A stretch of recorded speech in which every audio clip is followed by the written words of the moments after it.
John, I got to talk to you about those matchups with the great Michael Jordan. Yeah. You know what I mean? Those playoff battles that is just burned in the brains of NBA fans, Knicks fans, everywhere, man. You had your wife study or tape the Bulls games when you were in college so you could study them. Yeah.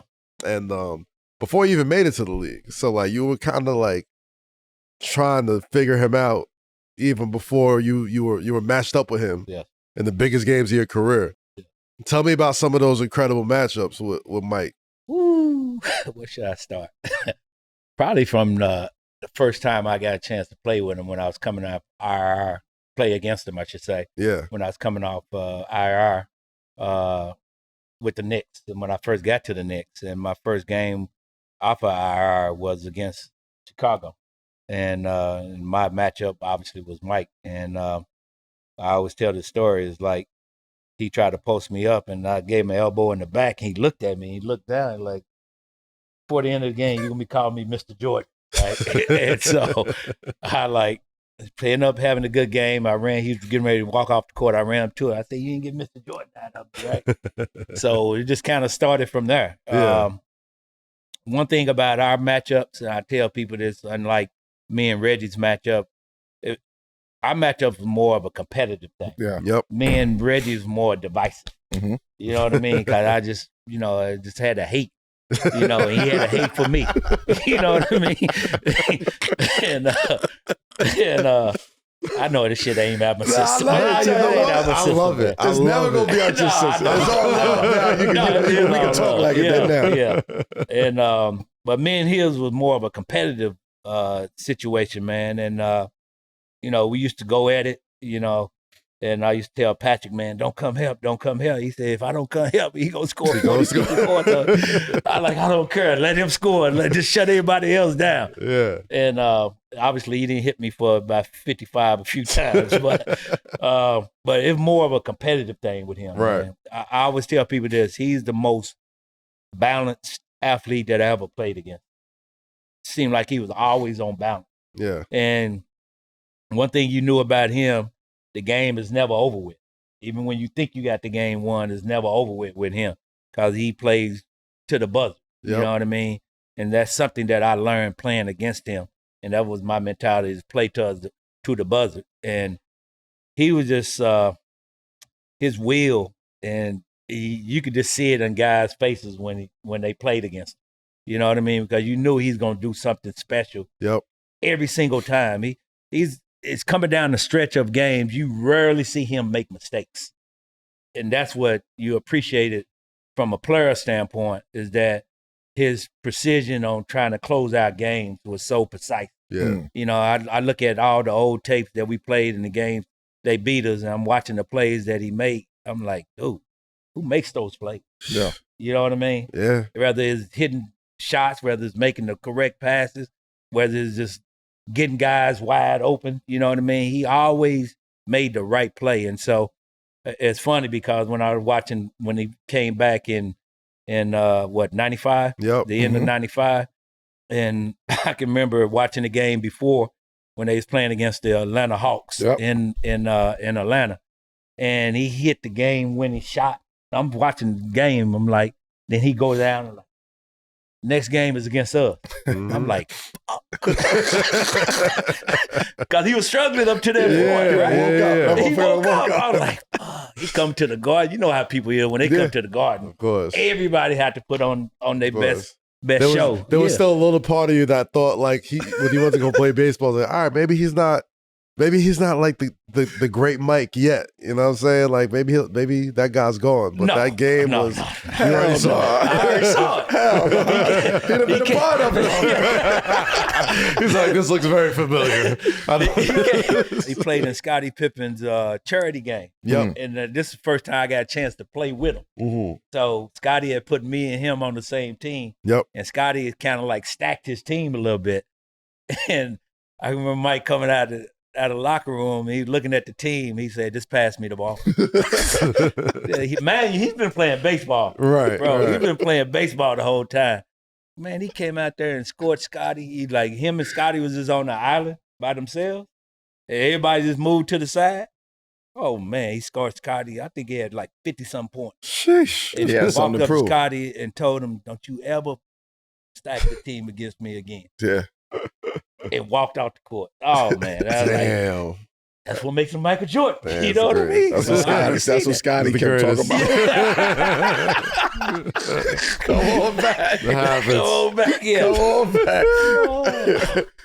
We all felt that Scotty one, bro. Madu, man. That was just like, that's when I saw, like, when you see great. Yeah. You know what I mean? It's the greatest that he ever could do step it. off a baseball field, come play, because they was having trouble selling tickets. Then I guess, you know, Scott obviously asked Michael to play. Yeah. And as soon as they announced he was playing them, Skyrocketed. within the hour. Yeah. All the tickets sold out within the hour. That's when you know you're around greatness, man. When you get appreciated like that, and your name just like it's like here. Yep. You know what I'm saying? And no matter what you do, you know, it just is. He's special in that way. Yeah, I have to say he's special in that way.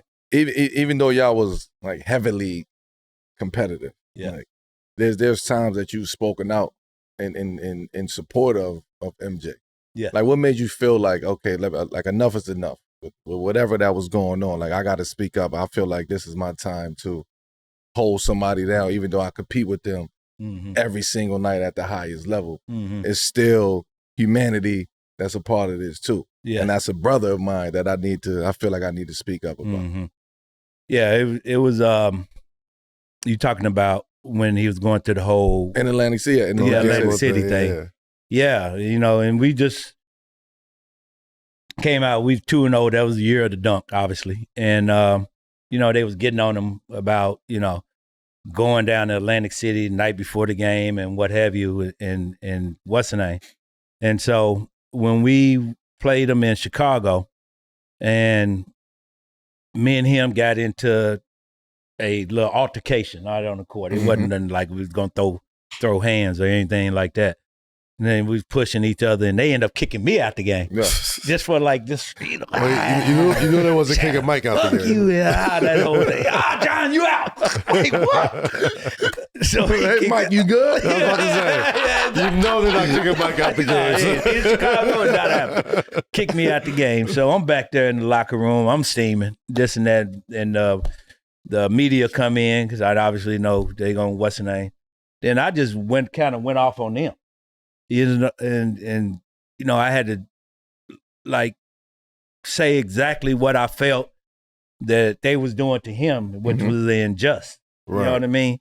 And I was saying that this man understands out of anybody in this league how to get ready to play a basketball game. Yeah. And y'all kind of overstepped their boundaries far as, you know, reporting on his personal life, which they got nothing to do with what he does on the court. Yeah. You know what I mean?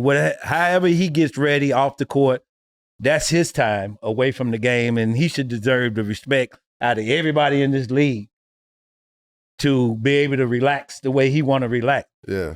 I said if Chicago had a problem with it, that's the team thing. Yeah. They don't have anything for y'all to report on this man's personal life and what he does to get ready for a basketball game. Right. Because I'm pretty sure he know how to get ready for a basketball game. Absolutely. And I said, y'all need to keep it to the court. You know what I mean? And he appreciated that. He sent word through Patrick to apologize for whatever we was doing out there on the court. And I appreciate that coming from him, because he didn't have to do it. Right. You know what I mean? But I say, as much as he done for this league, he deserves that quiet time in his life. Yeah. You know what I mean? And so I got on the reporters about that, but they understood. You know, one thing about reporters back then, once you approach them and you talk to them like they're a man, people, they understand. They get the point. So it was all cool from there. Did that change how did that change the relationship or friendship after that moment? I think he appreciated that, and I think our friendship grew after that. Yeah. It really did. You know what I mean? Because it wasn't about basketball. Yeah. This is about you as a human being. Absolutely. You know what I mean? As a man. And so I think he truly, truly appreciate that. Even though once he stepped back on the court, I'm still trying to kick you. I know he was thinking the same thing, you know. Absolutely. It's the way it is, you know what I mean? But, you know, even to this day, you know, we have an appreciation for one another. Yeah, it really does. I got to talk to you about the dunk. You mentioned it earlier. Legendary moment in the Garden. Go ahead. It's a legendary moment. You say you and Mike still talk? He always tell me I didn't dunk on him. Mike, you was in the frame, my guy. You was in the frame, son. That's the definition of a poster. Shouldn't have jumped. Should have stayed on the ground. You can't say it was Horace Grant. So, I mean, Horace Grant got the worst of it. I mean, you know he was first, but you say it's Horace Grant. People, they forget Horace Grant. Who I dunked over. Mike, I tell people. Hey. Oh, man. If you run that whole clip, it's the most funniest thing. Yeah. Because that's a sick clip, too, by the way. I know, right? The whole clip. So, what's the name? But you had to go all the way through it. The play. But they were sitting on the bench, right? Yeah. And the game wasn't over with. I think that put us up by 5, I believe, or something. And Horace Grant was like in shock. He just looking like stern. And Mike sitting over there, you know, he's chewing his what's the name. You know, he still know the game still in the balance. And he looked over and seen Horace Grant like in shock. He like, tapped him on the head like, he's like, yeah. Yeah, you're right. What the fuck are you doing? Exactly. We still got a chance to win this game. What are you doing? He's in shock, right?